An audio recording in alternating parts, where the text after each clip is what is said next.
Everyone, कैसे आप सभी। आई एम श्योर कि आप सभी ठीक होंगे। तो चलिए हम आज का वीडियो स्टार्ट करते हैं। आज के वीडियो में हम डील करने वाले हैं हमारे जेनेटिक्स का एक क्वेश्चन जो हमारे फार्माकोलॉजी के सब्जेक्ट में पूछा जाता है। ठीक है, तो ये क्वेश्चन काफ़ी इंपॉर्टेंट है, जेनेटिक काउंसलिंग वाला। ये प्रीवियस ईयर में पूछा गया था। जो लोग चैनल पर नए हो वो चैनल को सब्सक्राइब करो, वीडियो को लाइक करो और अपने दोस्तों के साथ शेयर ज़रूर करो। तो ठीक है, चलिए स्टार्ट करते हैं। जेनेटिक काउंसलिंग होती क्या है। तो ये जो जेनेटिक काउंसलिंग वर्ड है ये दो वर्ड से मिलकर बना हुआ है। फर्स्ट तो जेनेटिक एंड देन सेकंड है काउंसलिंग।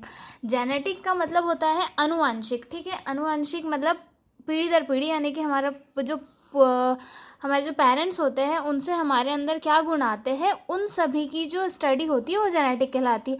और काउंसलिंग यानी कि किसी को काउंसिल करना, किसी की समस्याओं को बैठ के उन पे जो है उनको सुझाव देना या उनकी समस्याओं का सुझाव निकालना। ठीक है, तो यही होती है जेनेटिक काउंसलिंग। जेनेटिक काउंसलिंग के अंदर जो जेनेटिक प्रॉब्लम्स होती है उनका सोल्यूशन निकाला जाता है, अगर एक रफली लैंग्वेज में हम देखें तो। ठीक है, इंट्रो से स्टार्ट करते हैं।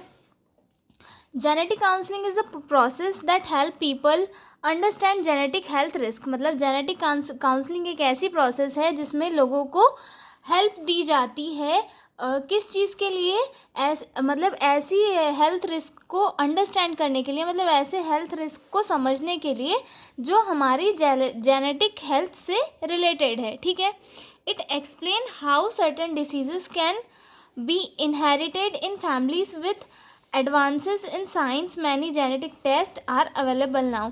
मतलब ये जो जेनेटिक काउंसलिंग है इसमें हम ये समझते हैं कि कैसे हमारे जो मदर फादर है या फिर हमारी फैमिली है उससे हमारे अंदर जीन्स के थ्रू कौन कौन से डिसीजेस आ सकती है, इन सभी की स्टडी होती है जेनेटिक काउंसलिंग में। ठीक है, इसके लिए जो है एडवांस साइंस डेवलप हो चुकी है और बहुत सारे जेनेटिक टेस्ट है जो अभी अवेलेबल है और जो हमें हेल्थ के लिए ये कर सकते हैं। ठीक है, उसके बाद अगला देखते हैं।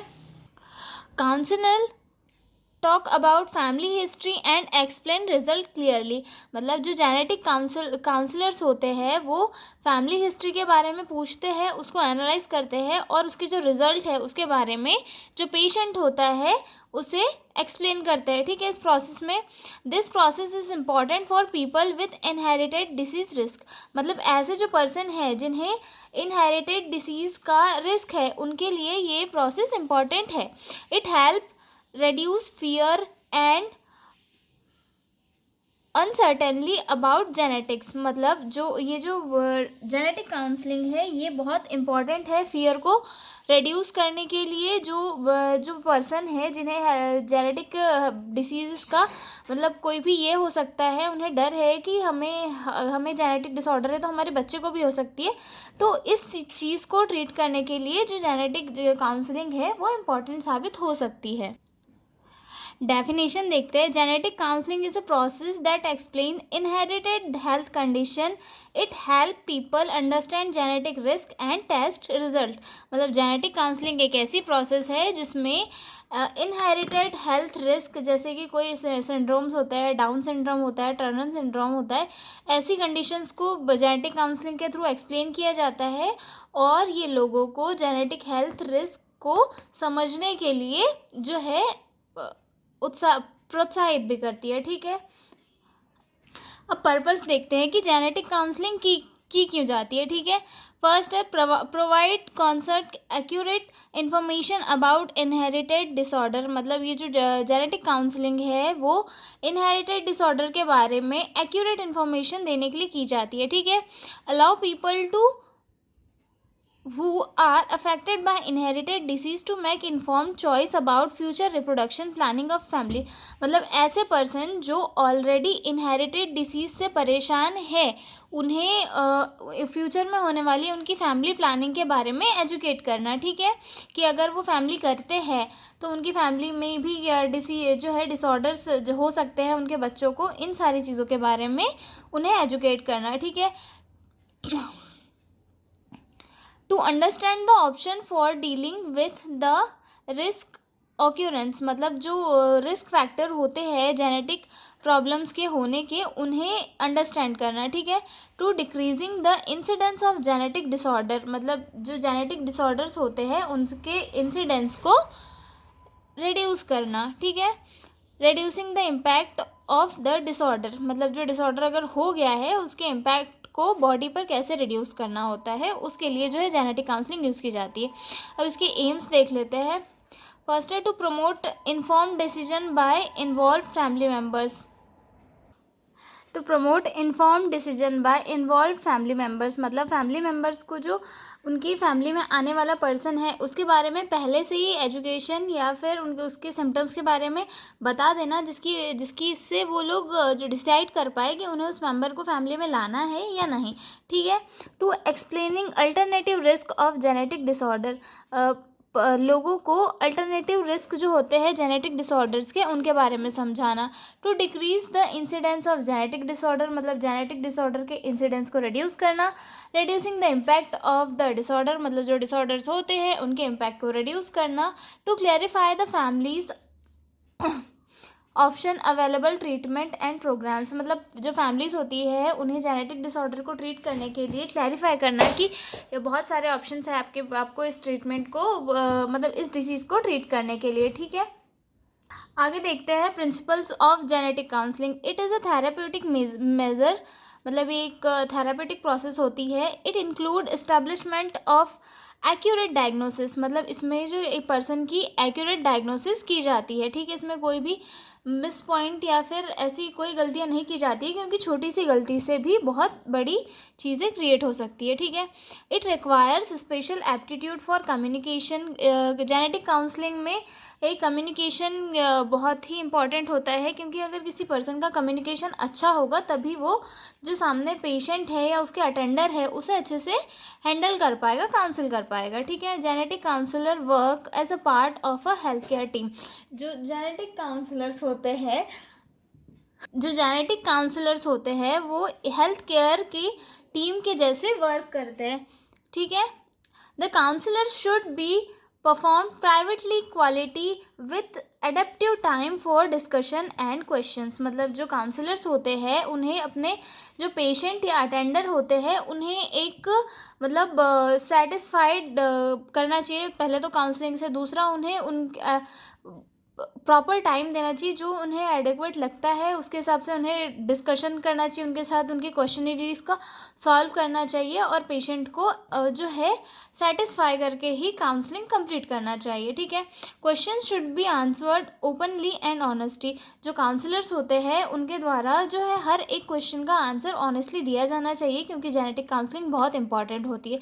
It is a two way communication. यहाँ जो जेनेटिक काउंसलिंग होती है वहाँ पे वन वे कम्युनिकेशन नहीं होना चाहिए, क्योंकि अगर वन वे कम्युनिकेशन होगा तो दोनों जो साइड है उनके बीच में जो है क्लैरिफिकेशन नहीं होगा, ठीक है। जेनेटिक काउंसलिंग में be provided by a medical geneticist, a special nurse or a clinician with particular skills in medical genetics and counseling skills, मतलब जो जेनेटिक काउंसलिंग की प्रोसेस है वो किसी भी पर्सन के द्वारा नहीं दी जा सकती, ये एक पर्टिकुलर स्किल्ड पर्सन के द्वारा ही पेशेंट को दी जाती है। अब इसकी इंडिकेशन देख लेते हैं कि क्या क्या इंडिकेशन है। सबसे फर्स्ट है हेरिडिटरी डिसीज़ फैमिली, मतलब फैमिली में कोई जो है जेनेटिक प्रॉब्लम हो तो वहाँ पर दी जाती है। बर्थ डिफेक्ट हो किसी पेशेंट को तो वहाँ पर दी जाती है। मेंटल रिटार्डेशन अगर कॉज हो गया हो तो दी जाती है। एडवांस मैटरनल एज, मतलब अगर किसी मदर की एज एडवांस्ड है तो दी जाती है। मिस कैरेज अगर किसी फीमेल का 2-3 बार हो रहा है उस टाइम पे दी जा रही है। माल फॉर्मेशन, यानी कि बच्चा जो है अच्छे से फॉर्म नहीं हो रहा है तब दी जाती है। Tendency to develop a neurological condition, मतलब ऐसी कोई कंडीशन है जो मदर के अंदर है न्यूरोलॉजिकल, तो वहाँ पर भी जेनेटिक काउंसलिंग दी जाती है। अ मदर हैज़ हैड 2 और मोर मिसकैरेज और स्टिल बर्थ बेबी, मतलब अगर कोई ऐसी मदर है जिसने 2 या 2 से ज़्यादा मरे हुए बच्चों को जन्म दिया हो, स्टिल बर्थ दैट मीन्स कि मरा हुआ बच्चा पैदा होना या फिर उसका मिसकैरेज हुआ, तो ऐसी मदर्स को जेनेटिक काउंसलिंग दी जाती है, ओके। अब हम देखेंगे स्टेप्स ऑफ जेनेटिक काउंसलिंग की किस किस स्टेप से इस प्रोसेस को कंप्लीट किया जाता है। स्टेप्स ऑफ जेनेटिक काउंसलिंग, सबसे फर्स्ट तो आता है प्रॉपर रिकॉर्ड सबसे फर्स्ट में हिस्ट्री आती है, जिसमें कि हमें उसका प्रॉपर हिस्ट्री लेना है, उसकी फैमिली हिस्ट्री लेना है, उसकी फैमिली में किसी को कोई डिसीज़ तो नहीं रही हो, या फिर रिलेटिव में तो नहीं रही हो, या फिर मदर के रिलेटिव में नहीं रही हो, ये सारी चीज़ें हमें लेना है, ठीक है। Proper record of history of patient is necessary including both present and relevant past, ठीक है। History, family history, then obstetric history, मतलब जो मदर जब उसने बेबी को अपने इसमें लिया था, मतलब जब बेबी फर्टाइल हुआ था उसके बाद से लेके प्रेगनेंसी के दौरान की जो भी हिस्ट्री थी हमें वो लेनी है, ठीक है। उसके बाद सेकंड है pedigree charting which involves mapping family relationship and nothing affected individuals, मतलब इसमें जो है फैमिली की मैपिंग की जाती है, ठीक है। एस्टिमेशन ऑफ रिस्क, मतलब इसमें एनालाइज किया जाता है, आकलन किया जाता है कि फैमिली में अगर कोई पर्सन है, उसे कोई डिसीज़ थी, तो जो आने वाला बच्चा है उसे डिसीज़ हो सकती है या नहीं, इसका आकलन किया जाता है। और इस जो एस्टिमेशन ऑफ रिस्क होता है, इसमें भी फैमिली की हिस्ट्री ज़्यादा डिटेल में ली जाती है, ठीक है। उसके बाद चौथा पॉइंट है transmitting information. All gathered information is transferred to the client and family about inheritance.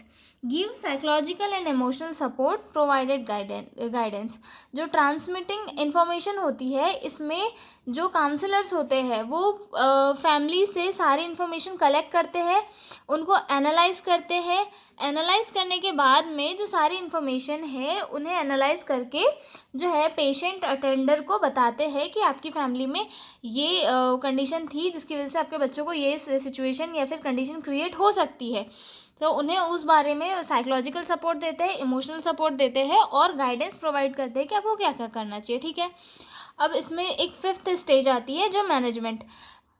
In genetics transmit is very limited, in genetics treatment is very limited, मतलब जो जेनेटिक डिसऑर्डर्स है उनका ट्रीटमेंट काफ़ी लिमिटेड है, तो इसीलिए patient को जो है क्योर करने के लिए ये नहीं किया जाता।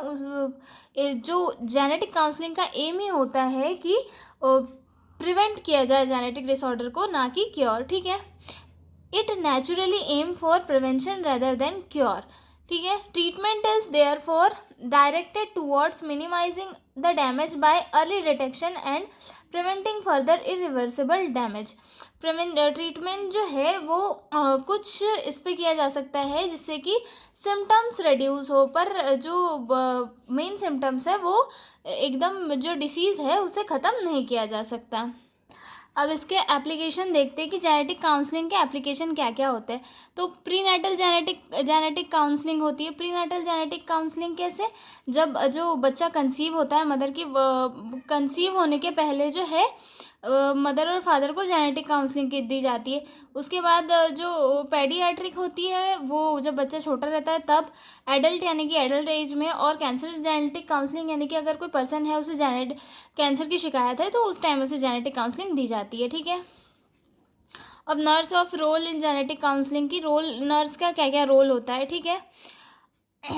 गाइडिंग अ वुमन और कपल थ्रो प्रीनेटल डायग्नोसिस, मतलब जो कपल है उसे प्रीनेटल डायग्नोसिस के टाइम पे ही गाइड करना है, ठीक है। Helping parents make decision in rewards to abnormal prenatal diagnosis results, मतलब अगर कोई किसी की प्रीनेटल जो डायग्नोसिस है वो एबनॉर्मल आई है, मतलब जो प्रीनेटल डायग्नोसिस के रिज़ल्ट अगर एबनॉर्मल है तो उन पेशेंट को उनका डिसीजन लेने में हेल्प प्रोवाइड करनी है और उन्हें सपोर्ट करना है। Assist parents who have had a child with birth defect to locate needed services and support, मतलब जो जिन पेशेंट को बर्थ डिफेक्ट के साथ में अगर बच्चा हुआ है तो उन्हें जो है हेल्प प्रोवाइड करनी है, उन्हें सपोर्ट प्रोवाइड करना है, ठीक है। Providing support to help family deal with the emotional impact of a birth defect. Coordinative services of other professionals such as social workers, physical psychologist and dietitian, मतलब जो other health workers हैं उनके साथ coordinate करके work को improve करना, ठीक है। आई एम श्योर आपको वीडियो पसंद आया हो और आपकी तैयारी अच्छी चल रही हो। All the best all of you. हम मिलते हैं अगले वीडियो में। चैनल को सब्सक्राइब करना और वीडियो को लाइक करना बिल्कुल ना भूलें, ठीक है। Bye bye.